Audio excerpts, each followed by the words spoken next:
Mr. Chancellor, by the authority of the Senate of McMaster University, I have the honor to present Rick Mercer.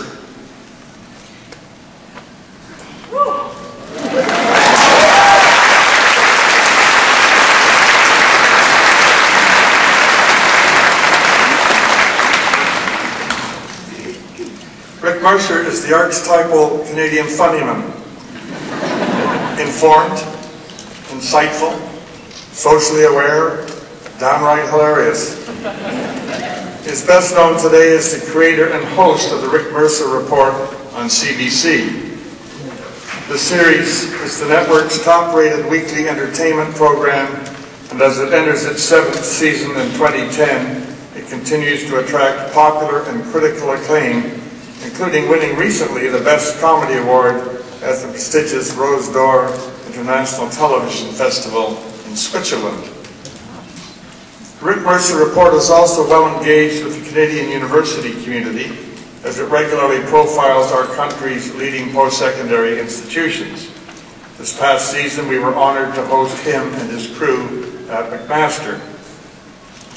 Before he was a television star, Mr. Mercer attracted national attention in 1990 with his one-man show, Show Me the Button, I'll Push It, or Charles Lynch Must Die. The satirical, political commentary premiered in Ottawa, and as Mr. Mercer took the show on the road from coast to coast, he became a national star. 2 years later, he created and performed I've Killed Before, I'll Kill Again, and he had another hit touring show on his hands. Mr. Mercer moved into television as part of the creative team behind CBC's This Hour Has 22 Minutes. In the first 8 seasons of the series, he provided many of the signature moments and pieces, including his 1-minute rants, which were so popular that a compilation of them became the best-selling book, Streeters, in 1998. That was also the year that Mr. Mercer created, wrote, and performed his own sitcom, Made in Canada. That show, which ended its award-winning 5-year run in 2003 after 65 episodes, was a satire of the Canadian film and television industry. The show, produced by Mr. Mercer's production company, Island Edge, Inc., aired in foreign markets as The Industry. In 2001, he co-produced a CBC special based on the Talking to Americans segment from This Hour Has 22 Minutes. Attracting 2.7 million viewers, it was the highest rated comedy special in the history of the CBC. For his work in television, Mr. Mercer has received more than 20 Gemini Awards. He's also received the prestigious Sir Peter Ustinov Award presented to him at the 2003 Banff Television Festival, and been recognized with the Newfoundland and Labrador Arts Council's Artist of the Year Award and the Governor-General's Performing Arts Award. But Mr. Mercer's legacy is not confined solely to entertainment. He is an activist and philanthropist who has hosted a relief benefit concert for the victims of the 2004 Indian Ocean earthquake and tsunami, visited Canadian troops in Afghanistan, and recorded the television special Christmas in Kabul. He's been a spokesperson for the One Ton Challenge and Casey House, a hospice in Toronto for people living with AIDS. Most notably, however, he is the co-founder, along with business leader and philanthropist Belinda Stronach, of Spread the Net. Spread the Net works in collaboration with UNICEF Canada to reduce malaria in Liberia and Rwanda. The charity, which relies heavily on contributions from Canadian university campuses, is approaching its goal of providing 500,000 insecticide-treated bed nets in just a few short years since Mr. Mercer and Ms. Stronach announced the creation of the organization at the 2006 Millennium Promise Convention in Montreal. Mr. Chancellor, Rick Mercer does far more than just make us laugh. He makes us think. He holds up an unforgiving but extremely affectionate mirror to our great nation, and simultaneously angers and entertains us, informs and inspires us. He has used his talents and notoriety to raise the profile of important issues and to help solve important challenges here at home and halfway around the world. I present Mr. Mercer to you, Mr. Chancellor, so that you may recognize his many contributions by conferring upon him the degree Doctor of Letters, honoris causa.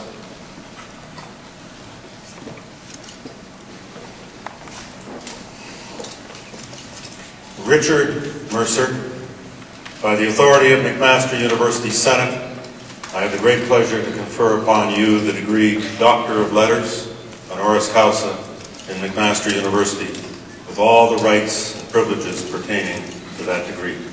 Congratulations.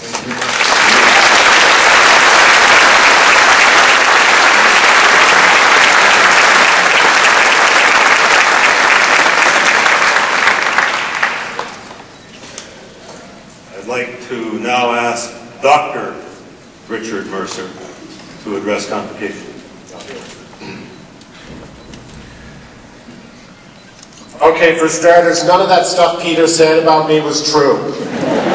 That's all stuff I put on Wikipedia like 5 years ago, and now people believe it. Distinguished guests, Mr. Chancellor, friends, family, and fellow graduates, it is a huge and unexpected honor to be here with you today, graduating with you. Like so many of you when I was growing up, so many people who are close to me, my teachers, my family, they told me time and time again about the importance of a good education. They told me time and time again that the secret to success is a good education. But of course, it takes hard work and dedication. University degrees, they just don't fall from the sky. Luckily, honorary degrees do. And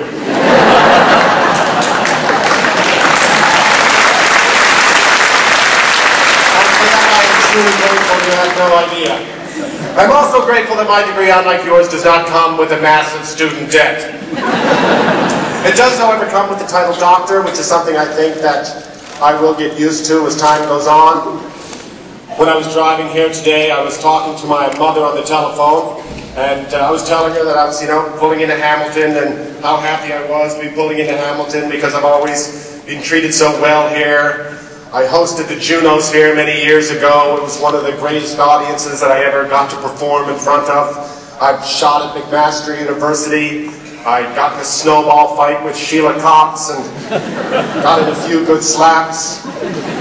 So I've always had a good time, and so I was telling her how excited I was to be here today at McMaster, receiving this honorary degree. And she said, Rick, do you believe that receiving this honorary doctorate will change you?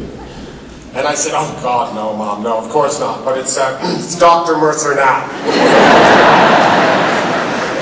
So my job here today, with all the power invested in me as an honorary doctor, is not to ask you to turn your head and cough, which I thought was the original assignment, but it is to inspire you in 5 minutes or less.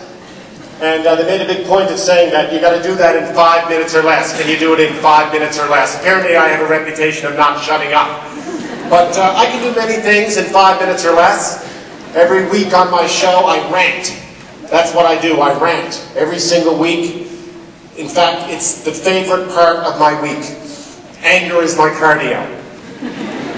I rant about many, many different things. Sometimes I rant about what I think is wrong with the government.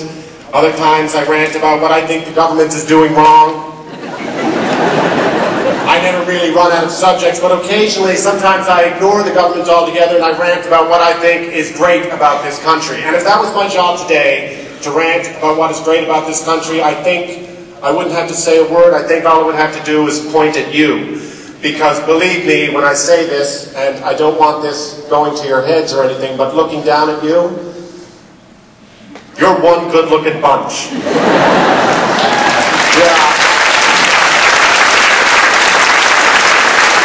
It turns out the future's not just bright, it's hot too.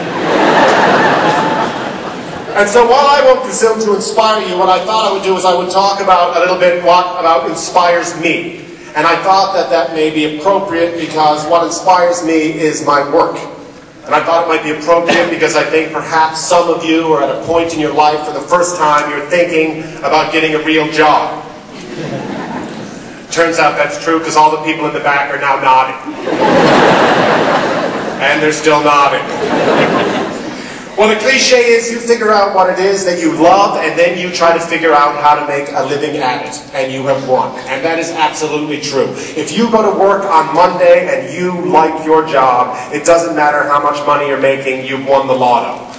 Unless, of course, you want to be a poet, that's kind of ridiculous. You'll have to do that on the weekends and get a real job.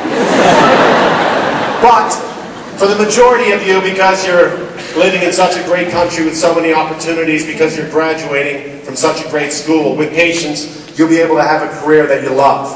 And I'll tell you why I love my career. I love my career because every single week I get to travel to a different part of this country. I get to meet new Canadians. I get to have another adventure. Every single week I fall more and more in love with the country.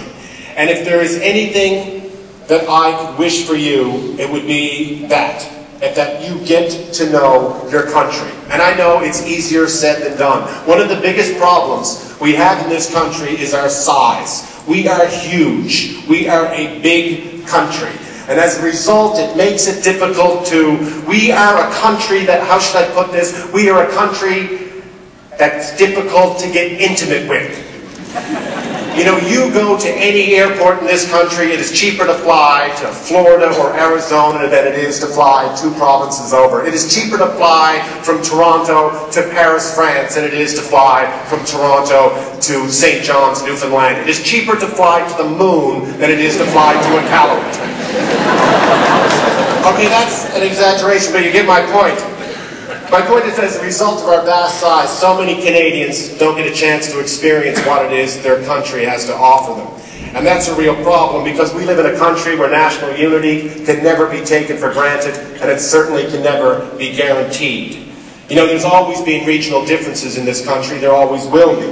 But as of late, so many people in this country are being pitted against one region against another.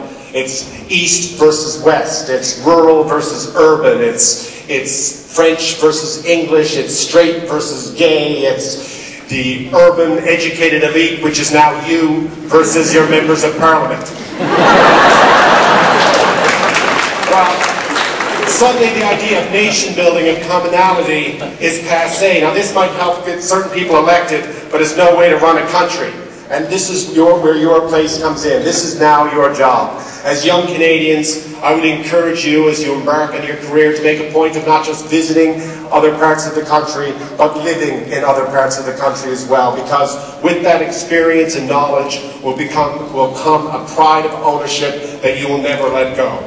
So that is my advice to you, the graduating class of 2010. Please get intimate with Canada. And as with any intimate relationship, be safe. And by safe, I mean always carry a second copy of a government-issue photo ID in your luggage in case some hoser steals your purse or your wallet and you need to get a plane the next day. So once again, it is a huge honor to graduate with you. Please get intimate with your country, and remember, wherever you are in this country, whatever you're doing, if there's an election, please vote, because so few of us do. Thank you very much. It is an honor to graduate with you.